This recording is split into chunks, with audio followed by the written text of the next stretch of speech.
Assalamualaikum warahmatullahi wabarakatuh. Kami dari kelompok 4 akan mempresentasikan daerah irigasi Bendung Jumeneng di Kabupaten Klaten dan Kabupaten Sukoharjo. Sebelum itu, kita akan memperkenalkan diri.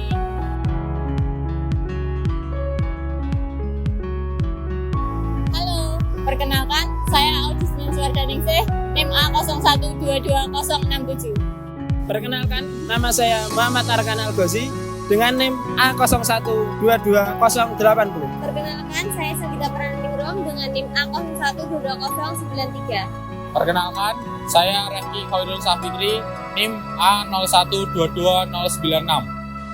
Bendung Jumeneng adalah sebuah infrastruktur irigasi yang terletak di Desa Jetis, Kecamatan Bagi, Kabupaten Sukoharjo, Jawa Tengah. Bendung ini membendung aliran Tegal Gondo dan memiliki dua saluran pengambilan atau intek.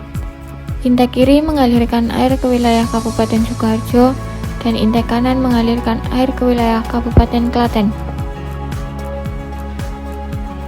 Daerah irigasi Jumeneng merupakan jaringan irigasi teknis dengan luas area sekitar 753 hektar yang tersebar di Kecamatan Wonosari, Kabupaten Karanganyar 63 hektar dan Kecamatan Bagi, Kabupaten Sukoharjo 690 hektar. Bendung Jumeneng memiliki dua bagian, yaitu bangunan utama dan bangunan pelengkap. Bangunan utama bendung yaitu mercu bendung. Mercu bendung merupakan bagian teratas dari tubuh bendung, di mana aliran dari hulu dapat mengalir atau melimpah ke hilir. Fungsi mercu bendung adalah untuk meninggikan muka air sungai dan mengalirkan sebagian air sungai ke arah tepi kanan dan tepi kiri sungai secara keseluruhan melalui bangunan pengambilan jaringan irigasi. Peredam energi.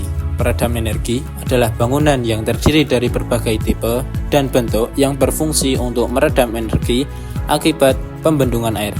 Ini membantu mengurangi kerusakan lokal di hilir bendung dan membantu menjamin keperluan irigasi, pasokan air bagus, dan keperluan lainnya. Pintu pengambilan atau intek. Pintu pengambilan atau intek adalah bangunan yang berfungsi untuk mengalirkan air ke saluran primer, juga mengatur banyaknya air yang masuk ke saluran, dan mencegah masuknya benda-benda padat dan gelasar ke dalam saluran. Pintu penguras atau pintu sembilas merupakan sebuah struktur yang digunakan untuk mengurangi aliran air yang bergolak dekat intek dan menjaga masuknya sedimen seperti tanah, lumpur ke saluran irigasi. Bangunan bagi. Bangunan bagi adalah bangunan yang mengalirkan aliran dari saluran primer ke saluran sekunder. Pintu sadap. Pintu sadap adalah bangunan yang mengalirkan air dari saluran sekunder atau primer ke peta-peta tersier. Dengan demikian, air dapat didistribusikan ke lahan-lahan pertanian. Bangunan pelengkap bendung. Bangunan pelengkap bendung terdiri dari berbagai macam bangunan seperti bangunan ukur atau bak ukur.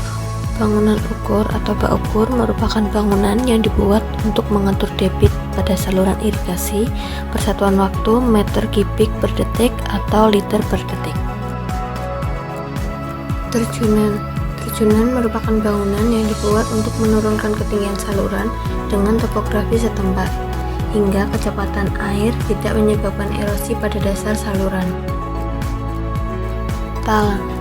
Talang adalah bangunan penampang saluran buatan di mana air mengalir dari permukaan bebas yang dibuat melintasi jalan desa, saluran sungai, atau cekungan. Gorong-gorong. Gorong-gorong adalah bangunan air yang dibangun di tempat-tempat di mana saluran pembawa atau pembuang melewati bawah bangunan. Jembatan. Jembatan adalah bangunan untuk menghubungkan jalan-jalan inspeksi di seberang saluran irigasi atau pembuang atau penghubung inspeksi dengan jalan umum atau untuk penyeberangan lalu lintas. Tangga untuk cuci. Tangga ini biasa digunakan untuk mempermudah penduduk yang tinggal di daerah dekat saluran irigasi untuk mencuci atau mandi.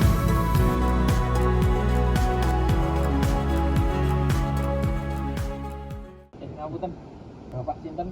Lho, oh Pak Agustinus. Agustinus. Nggih. Yang perairan langsung Nggih. menuju Jumeneng ya. Nggih, betul Jumeneng, tim Jumeneng.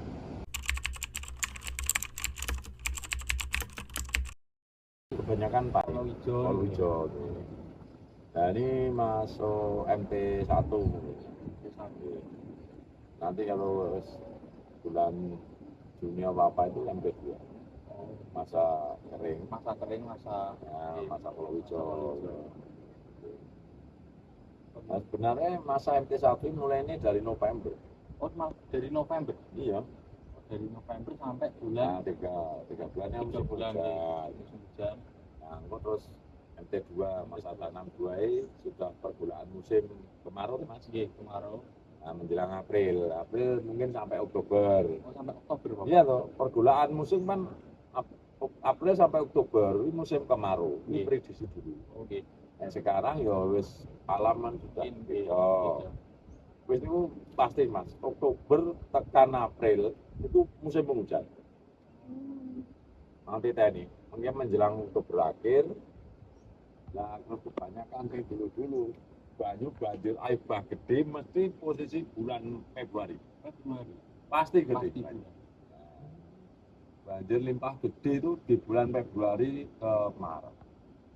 Pas pertengahan Februari sampai ke Awal Maret.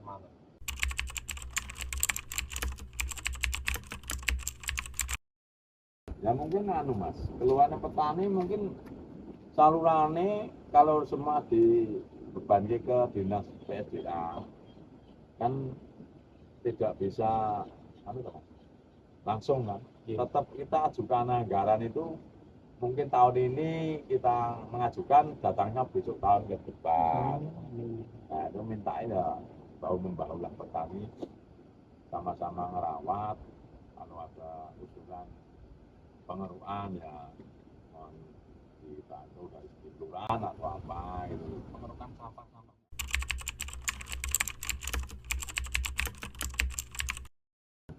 kalau pola tanam setengah bulan pasti bikin pola tanam. Setengah bulan pasti Nah, pola tanam tadi 1 sampai 15 sampai 30 itu pasti pola tanam terus. Nah itu yang perkembangan 3 bulan setengah itu hak umur padi atau umur palawija itu MT masa tanam. Oh, masa tanam. Gitu. Masuk masa tanam.